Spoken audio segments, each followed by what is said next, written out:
कमरे में बैठे बैठे सुरेश जी आंसू बहा रहे थे। उन्हें अपनी पत्नी की रह रह कर याद आ रही थी। इतने में उनकी बहू आई और चिल्लाते हुए बोली कि बुढ़े, हमेशा मातम ही मनाया करते हो, कोई काम धाम तो है नहीं, यह लो मेरी बेटी को खिला दो। यह सुनकर सुरेश जी ने कहा, यह क्या है बेटी? यह ले बुढ़े, माही को रबड़ी इमरती खिला दे और खबरदार जो खुद खाया। तो नेहा ने कहा, अरे बेटा, रबड़ी इमरती बनाया है क्या? थोड़ी मुझे भी दे दे। सुरेश जी ने कहा, बहुत सही बुढ़े, इतने सालों से हमारी कमाई खाकर चैन नहीं मिल रहा, जो अब रबड़ी इमरती भी खानी है। नेहा ने कहा, बेटी ऐसा मत कहो, इतने सालों से इस घर में नौकर की तरह काम भी तो किया है, उसके बदले 2 रोटी ही तो खिलाई है तूने। कोई बात नहीं, रबड़ी इमरती मत दे, बस जिसमें रखी हैं वही दे देना, मैं चाट लूँगा, उसी में संतुष्ट हो जाऊँगा। सुरेश जी ने कहा, रबड़ी इमरती का बर्तन तुझे चाटने दूँ? बुढ़े बड़े आए रबड़ी इमरती खाने वाले, जो मिल रहा है उतने में ही संतुष्ट कर ले, वरना। नेहा के इतने कहते ही सुरेश जी बोल पड़ते हैं, नहीं नहीं बेटी, नहीं चाहिए मुझे रबड़ी इमरती, दे इसे मैं माही को खिला देता हूँ। यह कहकर सुरेश जी ने रबड़ी इमरती की कटोरी नेहा के हाथों से ले ली और माही को खिलाने लगे। जब सुरेश जी माही को रबड़ी इमरती खिला रहे थे, माही उछल कूद कर रही थी। बेचारा बुढ़ा कब तक लाड़ लड़ाते, वह माही को खिलाने जैसे ही जाते माही भाग जाती। ऐसा करते करते माही के हाथ से रबड़ी इमरती की कटोरी लग जाती है और पूरी रबड़ी इमरती जमीन पर गिर कर बिखर जाती है। रबड़ी इमरती के गिरते ही नेहा दौड़कर बाहर आती है और ज़मीन पर इस तरह बिखरा देख ना सोचा ना समझा गुस्से में अंधाधुंध सुरेश जी को पीटना शुरू कर देती है। इतना करने के बाद जब उसका गुस्सा शांत नहीं हुआ तो वह कैंची लाकर उनके बाल काटने लगती है। बेटा छोड़ दे, मेरी गलती नहीं है, वह माही का हाथ लगकर रबड़ी इमरती गिरी, माफ़ कर दे मुझे। सुरेश जी गिड़गिड़ाते हुए कह रहे थे, बुढ़िया, तुझे रबड़ी इमरती नहीं दिया तो ऐसे करके गिरा दिया, सोचा होगा कि मैं जब नहीं खाऊंगा तो किसी को खाने नहीं दूंगा और मुझसे बहाना बनाकर बच जाएंगे। यह सोचा था ना? आज तो तुझे इतना मारूंगी कि तू अगली बार कोई बहाना बनाने से पहले कांप जाओगे, समझे? नेहा ने कहा और फिर वह सुरेश जी को पीटने लगी। जब नेहा थक गई तो वहाँ से चली गई, पर सुरेश जी वहीं पड़े रहे क्योंकि उनकी हिम्मत नहीं हुई कि वह वहाँ से उठकर कहीं जाएं। काफ़ी रात हो गई। अब सुरेश जी सो चुके थे, पर बदन दर्द से उन्हें नींद नहीं आ रही थी। जैसे तैसे उनकी आंख लगी ही थी कि अचानक पानी अपने ऊपर गिरने से उनकी नींद खुल गई। जब उन्होंने अपनी आंखें खोली तो देखा कि नेहा उनके ऊपर पानी गिरा रही थी। सुरेश जी उठने की कोशिश करते पर वह उठ नहीं पाते हैं। पूरे बदन में दर्द से वह लेट भी नहीं पा रहे थे। उठ जा बुढ़े, ज़्यादा नाटक करने की ज़रूरत नहीं है, इतना भी नहीं मारा था मैंने। चल अब जल्दी से घर साफ करके नाश्ता बना, और हाँ, पहले खुद ही मत खाने बैठ जाना, वरना याद रखना। नेहा ने यह कहा और चली गई। सुरेश जी किसी तरह उठते पर वह किसी भी हालत में खड़े नहीं हो पा रहे थे। उन्हें अपने पैरों में कोई हरकत महसूस नहीं हो रही थी। बहुत कोशिश करने के बाद भी जब वह उठने में नाकाम रहे तो उन्होंने नेहा को आवाज़ लगाई। नेहा सुरेश जी की आवाज़ से तमतमाती हुई आई और कहा, क्या हुआ बुढ़े?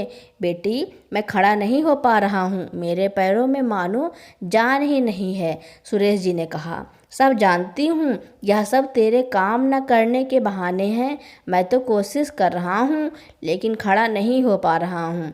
नेहा ने कहा, उस दिन जब भैया के पास से तुम्हें लाने का सोचा था, मुझे तो लगा था कि तुम अपनी सारी संपत्ति के साथ यहाँ आओगे, पर वह सब तुमसे पहले ही भैया ले चुके हैं और भेज दिया इस बुढ़े को मेरे पास। बेटा, तेरी भाभी भी मुझे पीटती थी, सोचा तेरे पास आ जाऊं तो कम से कम यह दर्द तो नहीं मिलेगा।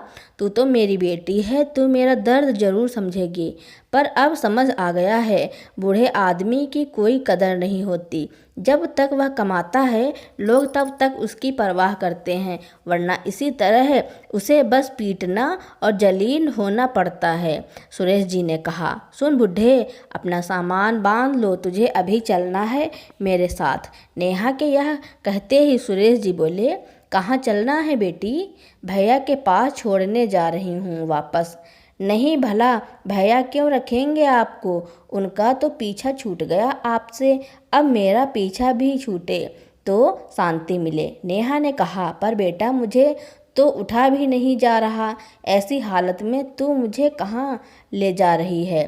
सुरेश जी ने पूछा। इसलिए तो तुम्हें ले जा रही हूँ, मैं समझ चुकी हूँ कि तुम अब मेरे किसी काम के नहीं हो और मुफ्त में मैं तुम्हें पालूंगा नहीं, इसलिए कुछ और तो इंतजाम करना पड़ेगा, नेहा ने कहा।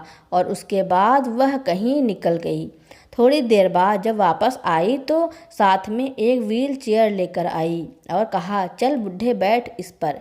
बेटी, मेरे कमर में काफ़ी दर्द है, मुझे डॉक्टर के पास ले चलो, मेरे पैरों को भी अचानक से कुछ हो गया है। सुरेश जी ने कहा, हाँ, तुम्हारे सारे दर्द का इलाज ही लेकर आई हूँ, इस पर बैठो पहले। उसके बाद नेहा सुरेश जी को लेकर एक जगह पहुँचती है और उन्हें वहीं छोड़ आती है। सुन बुढ़े, चुपचाप यहीं बैठे रहना जब तक कोई आकर तुम्हें ले ना जाए, और कोई भी कुछ पूछे तो खबरदार जो मेरा नाम और मेरा पता बताया उसने कहना तुम्हारा कोई भी नहीं है इस दुनिया में, तभी तुम्हें छत और रोटी नसीब होगी, वरना मेरे यहाँ आकर तो तुम्हें कुछ भी नहीं मिलेगा, समझे? सुरेश जी नेहा की इन सारी बातों से सिर्फ रोए जा रहे थे, क्योंकि उन्हें समझ आ गया था कि उनकी बेटी उन्हें बेसहारा सड़क पर छोड़कर जा रही है। एक बेटा है जिसने तो कब का मुंह फेर लिया और अब बेटी भी उनसे पीछा छुड़ाना चाह रही थी। सुरेश जी और उनकी पत्नी की दूसरी शादी थी, क्योंकि पहली पत्नी नेहा को जन्म देते ही इस दुनिया से चली गई थी। तब सुरेश जी दूसरी शादी करके दूसरी पत्नी को लेकर आए थे। दूसरी पत्नी दोनों बच्चों को गले लगा लिया था, पर सौतेली माँ का कितना भी कर ले लेकिन रहती सौतेली ही है। यही बात सुरेश जी की बहन ने मानव और नेहा के दिमाग में बैठा दी थी, जिस कारण वह सुरेश जी और अपने पिता से नफरत करने लगे थे। सुरेश जी चाह कर भी बच्चों को समझा नहीं पाए थे और बहुत उदास और बीमार रहने लगे थे। उनकी दूसरी पत्नी के मर जाने पर भी उनकी नफ़रत कम नहीं हुई और दौलत के लालच में एक दिन नेहा सुरेश जी को अपने पास ले आई थी, मगर उन्हें क्या पता था कि उनकी यह दशा हो जाएगी। सुरेश जी सोचते हैं कि जिन बच्चों के लिए इतना कुछ किया वो बच्चे मेरे साथ कुछ गलत नहीं कर सकते।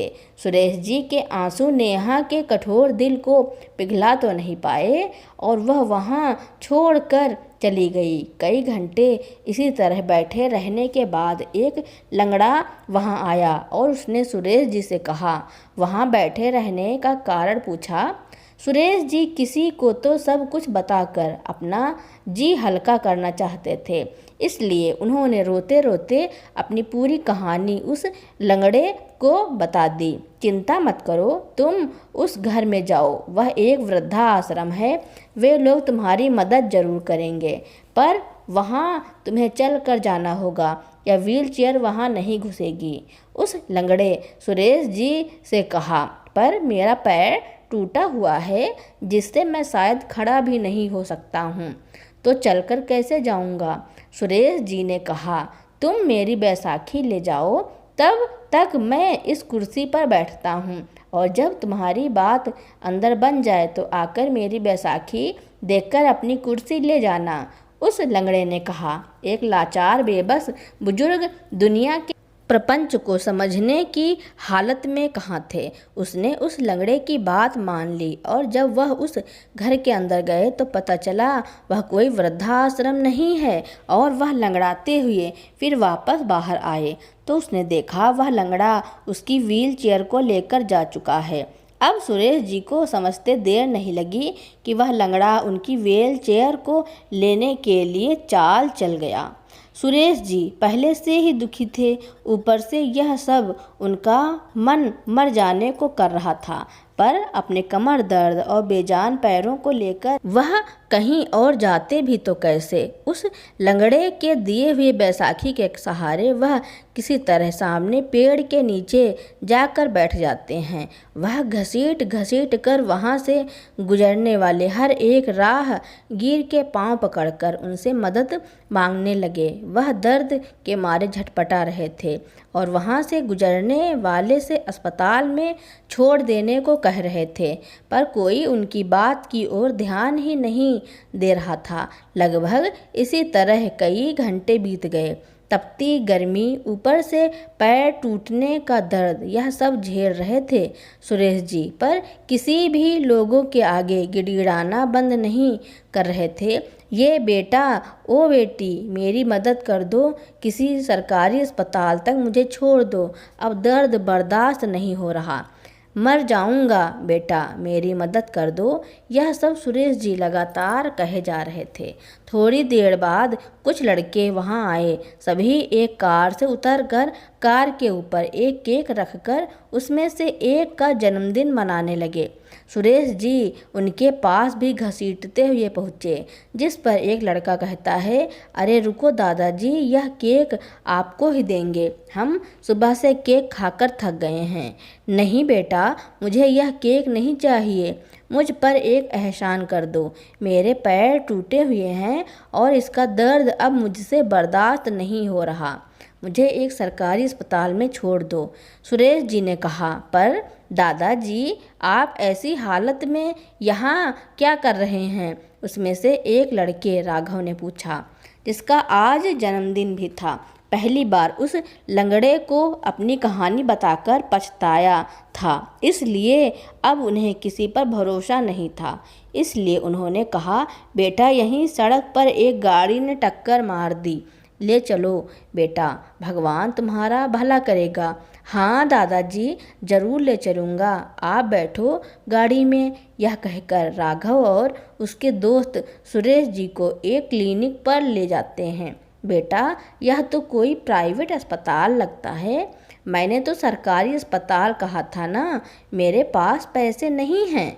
सुरेश जी ने कहा, दादाजी आप अंदर चलिए और पैसों की चिंता मत कीजिए, आपका दर्द अगर कम कर सकूं तो समझूंगा आज मेरा जन्मदिन मनाना सफल हो गया। उसके बाद सभी अंदर गए और डॉक्टर ने राघव से कहने लगता है, इनको किसी ने खूब मारा है, जिसकी वजह से उनके पैर टूटे हैं, बल्कि इनका ब्लड भी जम चुका है, उनके काफ़ी टेस्ट करवाने होंगे, फिर इलाज कर पाएंगे, आपको जो सही लगे वह कीजिए डॉक्टर, बस इनका दर्द कम होना चाहिए, राघव ने कहा, जो सुरेश जी भी सुन लेते हैं और राघव से कहते हैं, बेटा तुमने मेरे बारे में इतना सोचा, इसके लिए दिल से तुम्हारा शुक्रिया, पर इस अस्पताल का खर्चा काफ़ी हो जाएगा और तुम मुझे यहाँ छोड़कर चले जाओगे तो यहाँ यह लोग बिना पैसे के मुझे छोड़ेंगे भी नहीं, जो कि मेरे पास नहीं है। तो बेटा तुम सिर्फ डॉक्टर से बोल दो कि मुझे दर्द की कुछ गोलियां दे दे, तुम्हारा बहुत एहसान होगा। दादाजी मैं आपका पूरा इलाज करवाऊंगा, आप चिंता मत कीजिए, मैं कहीं नहीं भागूंगा, मैं उन लोगों में से नहीं जो अपने माता पिता को यूं छोड़ दें। राघव ने कहा, बड़े किस्मत वाले हैं वह माता पिता जिसने तुम जैसे इंसान को जन्म दिया, वरना मेरी जैसी औलाद। यह कहकर सुरेश जी फूट फूट कर रोने लगे। राघव ने उस वक्त कुछ नहीं कहा। करीब 15 दिन बाद सुरेश जी का इलाज करवाकर राघव उनको अपने घर ले गया। वह घर किसी महल से कम नहीं लग रहा था। उस घर के आगे सुरेश जी के नाम का बोर्ड लगा हुआ था। यह देखकर सुरेश जी चौंक जाते हैं, लेकिन फिर सोचते हैं कि शायद उसके पिताजी का नाम होगा। रात में राघव ने पूछा, दादाजी आपका यह हाल कैसे हुआ? मतलब आपके परिवार वालों में कौन कौन है? राघव ने कहा, क्या बताऊं बेटा, मेरे 2 बच्चे हैं। बेटे ने पहले ही मुझसे नाता तोड़ लिया क्योंकि मैं उसे बोझ लगने लगा था।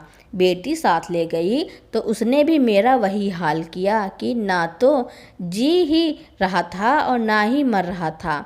इसके बाद सुरेश जी ने अपनी पूरी कहानी राघव को बता दी। बेटा अब तो बस अपने मरने का इंतज़ार है ताकि इन सब दुखों से मुक्त हो जाऊं। सुरेश जी ने कहा, ऐसे कैसे मरेंगे दादाजी? आप अपने गुनहगारों से बदला नहीं लेंगे? राघव ने कहा, अब अपने बच्चों से एक पिता बदला लेगा?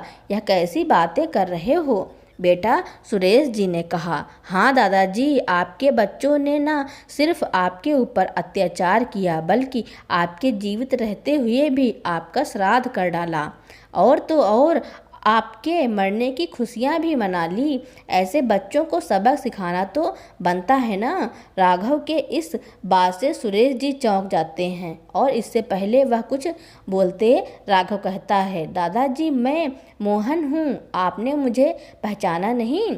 पहचानते भी कैसे? जब मैं छोटा था तभी बुआ आपके पापा के पास से ले गई और उसके बाद मैं बाहर चला गया। मैंने कई बार पापा से आपसे मिलवाने की बात कही पर पापा ने हर बार टाल दिया। जब मेरी नौकरी लगी और मैं घर आया तो देखा बुआ पापा के साथ मिलकर हंसी ठिठोली कर रहे हैं, आप काम कर रहे हैं। उस दिन आपको उस हाल में देखकर मुझे उनकी असलियत का पता चल गया। पापा और बुआ इतने नीचे गिर जाएंगे सोचा ही नहीं था। सुरेश जी अभी भी राघव को गौर से देखे जा रहे थे। राघव उन्हें एक कमरे में लेकर गया जहां पर सुरेश जी की ढेरों तस्वीर लगी हुई थी। यह सब देखकर सुरेश जी की आंखें नम हो जाती हैं और राघव को गले से लगा लेते हैं। मोहन तू मेरा छोटा सा मोहन है। यह कहकर सुरेश जी रोने लगे और फिर कहने लगे, किसने सोचा था कि नेहा मुझे यूं छोड़कर जाएगी और मैं बरसों बाद अपने मोहन से मिलूंगा, वह भी ऐसी हालत में। पता है मोहन, मैंने न जाने कितने लोगों से मदद मांगी पर किसी ने मेरी मदद नहीं की। शायद तुझसे ही मिलना आज मेरा लिखा था इसलिए, और किसी ने मदद नहीं की। दादाजी आप चिंता मत कीजिए, बुआ और पापा को मैं सबक सिखाऊंगा। आप तो बस अब आराम से रहिए, यह आपका ही घर है।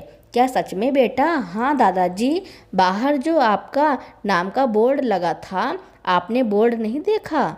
यह बंगला मैंने आपके नाम लिया है।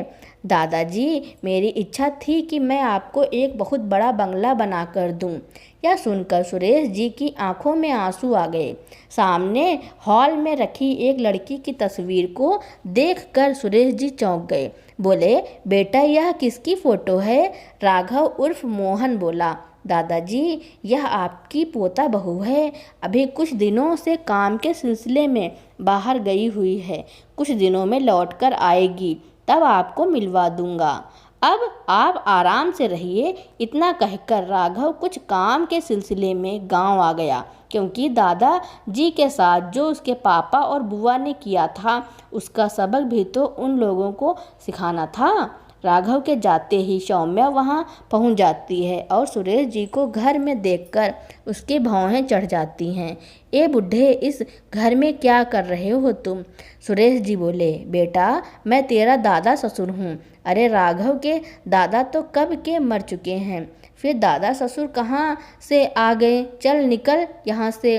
वहाँ के नौकर बोले, पर मैडम यह सच में राघव साहब के दादाजी हैं। साहब हमें दादाजी की पूरी देखभाल करने के लिए कहकर गए हैं। चुप करो तुम लोग और जाकर चुपचाप अपना काम करो। सौम्या ने सुरेश जी की एक न सुनी और उन्हें घर से बाहर निकाल दिया।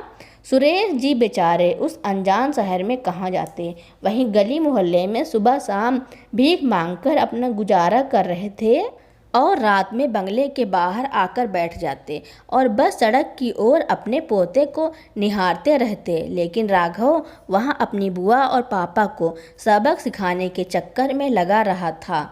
उसने सोचा था कि सौम्या तो अभी 15 दिन के बाद आएगी, तब लौटकर उसको सरप्राइज दूंगा और दादाजी का ख्याल वहाँ नौकर आराम से रख रहे होंगे, इसलिए उसे दादाजी की कोई चिंता ही नहीं थी। पर उसे कहाँ पता था कि सुरेश जी आज करोड़ों के मालिक होकर भी एक भिखारी की तरह भीख मांगकर अपना पेट भर रहे थे।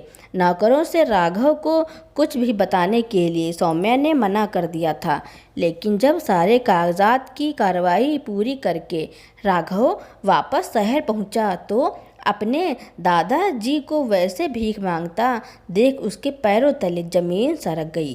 दादाजी, आप यह क्या कर रहे हैं? सुरेश जी फूट फूट कर रोने लगे और सब सच्चाई बता दी। सौम्या को सामने देखते ही एक जोर का तमाचा राघव ने उसके गाल पर जड़ दिया।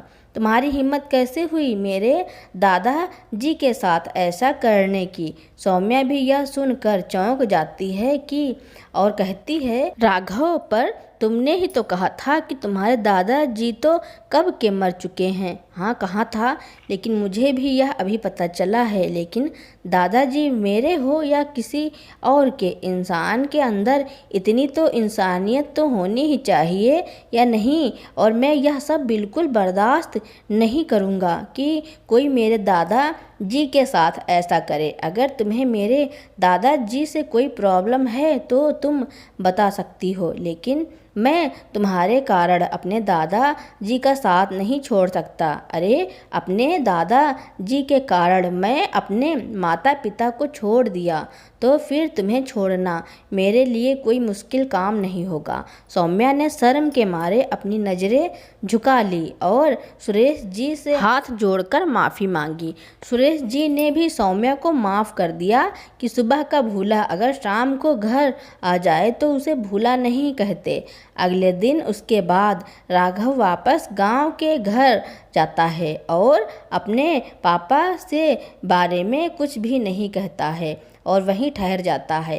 यह देखकर उसके माता पिता बड़े खुश होते हैं कि उनका बेटा उनके पास लौटकर आ ही गया। पर एक दिन राघव बैठा अपना फ़ोन चला रहा था और उसके पापा टीवी देख रहे थे कि तभी दरवाजे पर कोई खटखटाता है। जब राघव के पापा देखते हैं तो वह एक कुरियर वाला एक लिफाफा लिए खड़ा होता है।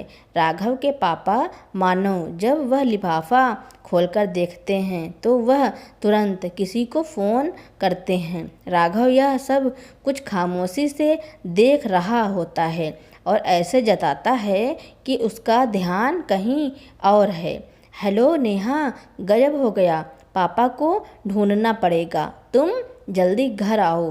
थोड़ी देर बाद ही नेहा आ जाती है। नेहा को ले जाकर मानव अपने कमरे में जाता है। राघव भी चुपके से उनकी बात सुनने के लिए दरवाजे के बाहर खड़ा हो जाता है। नेहा पापा के नाम पर 30 लाख की पॉलिसी मैच्योर हुई है, पर इसके लिए उनके दस्तखत चाहिए होंगे, क्योंकि पापा पहले मेरे साथ रहते थे, इसलिए मेरे पते पर यह लिफाफा आया। मानव ने कहा, 30 लाख के लिए पापा को कहाँ ढूंढेंगे, और ढूंढ भी लिया तो लोगों को क्या कहेंगे, उनका श्राद्ध तो कर चुके हैं हम लोग। नेहा ने कहा, तुम्हें लोगों की पड़ी है, मुझे तो बस पैसों की खुशबू आ रही है। एक बार वह बुढ़ा मिल जाए फिर तो कुछ भी कर कह देंगे लोगों को। मानव ने कहा, पर हमारे इतने अत्याचार के बाद वह यह पैसे हमें देंगे? नेहा ने कहा, बिल्कुल नहीं देंगे, पर हमें भी तो आता है उनसे पैसे कैसे निकालना है। यह कहकर मानव और नेहा हंसने लगे। ठीक है भैया, अब उन्हें ढूंढने कहाँ? राघव यह सब सुनकर सुरेश जी को जानबूझकर मानव के सामने लाकर खड़ा कर देता है और वह ऐसे दिखाता है यह एक इत्तेफाक था। मानव और अपने पिता को देखकर खुशी से उछल पड़ता है और उन्हें बड़े प्यार से घर ले आता है। फिर नेहा को यह खुशखबरी देता है। नेहा दौड़ती हुई घर आती है और पिता को गले लगाकर कहती है, कहाँ चले गए थे पापा आप? सुरेश जी को तो सब पहले से ही पता था राघव की चाल है, इसलिए वह बस खामोशी से यह सारा नाटक देख रहे थे। मानव की पत्नी मोना, मानव, नेहा और उसका पति सौरभ सब वहीं थे। फिर मानव कहता है, पापा हमें तो लगा था अब छोड़ो, आपको सामने देखकर मेरी खुशी का ठिकाना ही नहीं रहा। हाँ पापा, आपने पापा को सामने देखकर किसे अच्छा नहीं लगेगा, नेहा ने कहा। फिर मानव कहता है, पापा आपको कल बैंक चलकर एक कागजात पर दस्तखत करने होंगे। कौन से कागजात? मेरी पॉलिसी वाले। तुम लोगों के इतना कुछ करने के बाद भी अगर तुम लोगों को ऐसा लगता है कि तुम लोगों को इन चिकनी चुपड़ी बातों में आ जाऊंगा, तो यह तुम्हारी एक गलत फहमी है, सुरेश जी ने कहा। हाँ, हमारी गलती है जो आपसे इतने अच्छे तरीके से पेश आए। हमें तो पता ही है कि लातों के भूत बातों से कहाँ मानते हैं। चुपचाप साइन कर दो, वरना। मानव और नेहा ने यह कहा और उठ खड़े हुए, सुरेश जी पर अपना हाथ उठाने। बहुत हुआ पापा, बहुत चला लिया हाथ और घुसे अब जेल में अपने हाथ पैर चलाना। दादाजी, हमें इनका कबूलनामा मिल गया है। अब से दादाजी आप सुकून से रह पाएंगे, क्योंकि अगर इन भाई बहन ने आपको जरा सी भी चोट पहुंचाई तो यह जाएंगे जेल में। इनका पूरा वीडियो इन्हें जेल भेजने के लिए काफ़ी होगा। राघव ने कहा, यह सब क्या है? राघव, तुम अपने पापा और बुआ से कैसे बात कर रहे हो? मानव ने कहा, बड़ों के साथ ऐसा व्यवहार किया जाता है?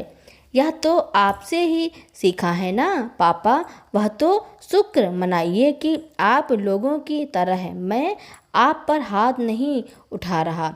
राघव के यह कहते ही मानव उस पर हाथ उठाने ही वाला था कि तभी राघव मानव का हाथ पकड़ कर कहता है, बस बहुत हो गया पापा।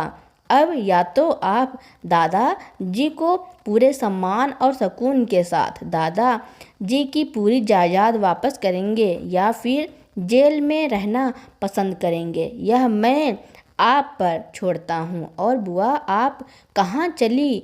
आप भी दादा जी को परेशान करने में बराबर की जिम्मेदार हैं। तो आपकी सज़ा यह है कि आप आज के बाद कभी भी दादाजी से मिलने की कोशिश मत करना। मानव ने डर की वजह से सब कुछ वापस कर दिया और सड़क के किनारे एक झुग्गी डालकर अपनी जिंदगी गुजारने लगता है। तो उधर सुरेश जी आराम से अपने बंगले में अपने पोते और उसकी पत्नी के साथ सुकून की जिंदगी बिता रहे थे। एक दिन सुरेश जी बोले, राघव बेटा, पता नहीं तू मेरे ही पुण्य का फल है, पर आज मुझे ऐसा लग रहा है कि मेरा जीवन सफल हो गया और भगवान सचमुच में हैं। सुरेश जी कहते कहते रोने लगे तो सौम्या और राघव ने दादाजी को गले से लगा लिया। मानव और नेहा ने कई बार सुरेश जी से मिलने की कोशिश की, मगर राघव ने अपने घर के नौकरों को साफ हिदायत दे रखी थी कि उन्हें किसी भी कीमत पर घर के अंदर न आने दिया जाए। सुरेश जी अपने पोता और पोता बहू के साथ जीवन यापन कर रहे थे।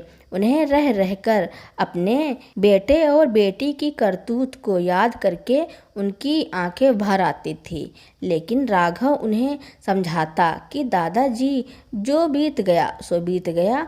अब बीती हुई बातों को याद करके अपने आंसू न बहाएं। तो दोस्तों, राघव ने अपने दादाजी के लिए जो किया उसके बारे में आपका क्या कहना है, और यह कहानी आपको कैसी लगी कमेंट में ज़रूर लिखना।